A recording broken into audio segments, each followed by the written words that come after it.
מר יעקב הרדוף הוא מהנדס אלקטרוניקה והמייסד של החברות Emperon Electronics and Sound Systems ו-Interconcept Incorporated. ב-1957 הוא ורעייתו היו ביחידות פרטית אצל הרבי. Then he turned to me and the conversation went into electrical engineering. I said, "You are an electrical engineer?" And he said, smiling, "Yes."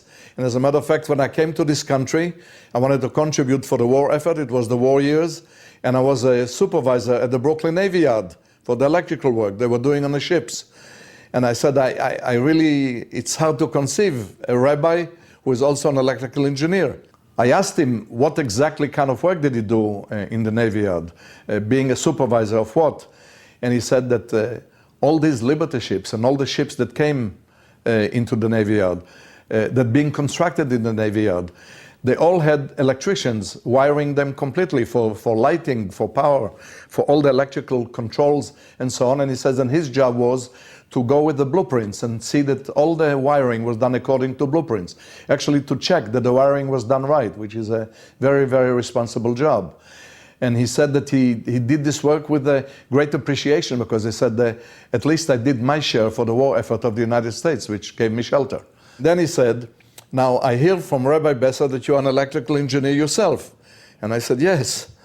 And he said, "And Rabbi Besser is giving you compliments as a knowledgeable engineer. And this is where I would like to ask you some questions if you don't mind. I want you to explain to me some things." And I said, "What is it that I can explain to you?" And he said, "I hear that there's something new coming around, which is something called transistor, solid state." And I said, "Of course, this is the future." And he said, "Can you explain to me, what is it all about? How does it work? How does it work?" He was really eager to really get to know details about it. And before you know it, he had a yellow pad.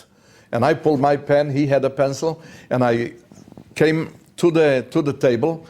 And what turned supposed to have been a 15 minutes meeting turned up to be close to 2 hours. And we compared the size of a little transistor, which is a 1/4 inch by a 1/4 inch, into a vacuum tube, which is 4 inches high and over an inch wide.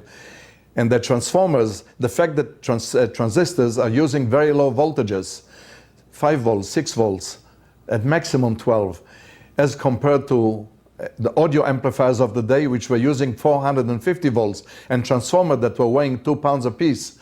The rabbi sort of went into a mode of thinking for a second, and then he says, "In that case, tell me, am I right, that this is actually going to revolutionize the whole field of electronics? That electronic devices that are now weighing tremendously, weighing so heavily and so on, in the kilograms, are going to be weighing a small fraction of that. So I said that's precisely what the potential of the whole development of the transistor is. We also went into control. I remember it specifically, that we are using, at those days, we were using electric rheostats. Rheostats are rotary devices that control the speed of motors. And he had a lot to do with it in the Navy, in the Brooklyn Navy Yard. And he asked me, will solid state allow devices that are not as big, clumsy, and heavy as the rheostats, the variable speed controllers. And I told him that at that time, I already knew that they are working on solid state speed controls. And he went into details on that. The man was eager to know as much as possible in details about the developments in solid state versus vacuum tubes, in controls, motors, amplifications. I was amazed by it. I couldn't believe that the man knew all these things.